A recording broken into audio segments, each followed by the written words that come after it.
A week ago, the federal government announced a new directive stating that individuals under the age of 18 will not be permitted to participate in the West African Examination Council (Waec) and the National Examination Council (Neco). According to the Minister of Education, Professor Tahir Mamman, this directive is not a new policy, but a reinforcement of existing regulations, which aims to ensure that students are adequately prepared for these critical assessments, aligning with educational standards across the country. However, this policy has sparked mixed reactions among Nigerians.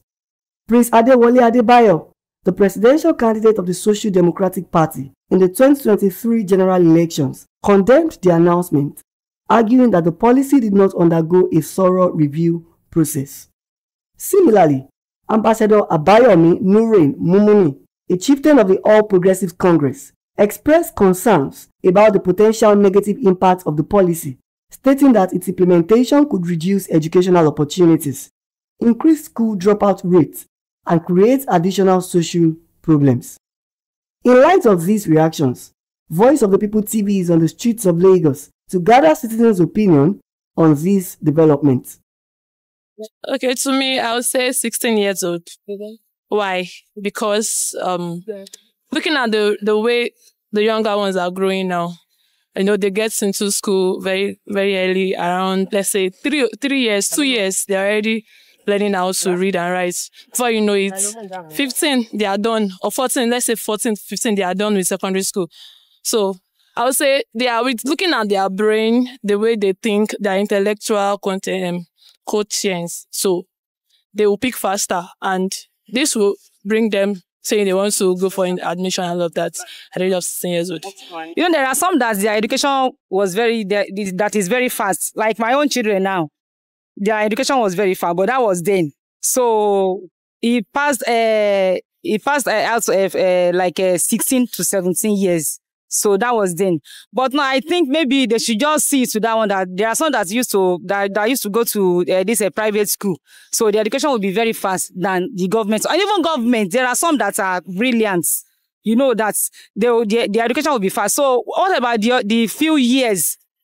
16, 17, 16 Abi, 16, 17, 2 years ahead Abi, 2 years there. So I think maybe they should learn, they find something to learn, like handwork. My opinion was that we have to look to the matter.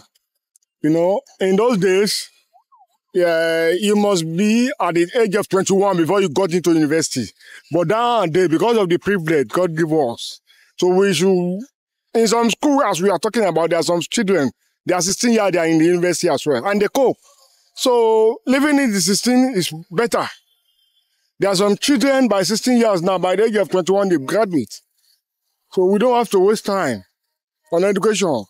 Not until when we got to 24, 25, before you pass out, you'll be a graduate. So 16 years is okay. I think 16 years is okay, but the 18 years is at the minimum age for the students. For university, for now. So why? Because, Nigeria has turned to what I can't understand. But in all, there must be an education. And the children are growing faster this time around, more than before. Because the life we are living before was not the life we are living now. And people are growing more faster than their age.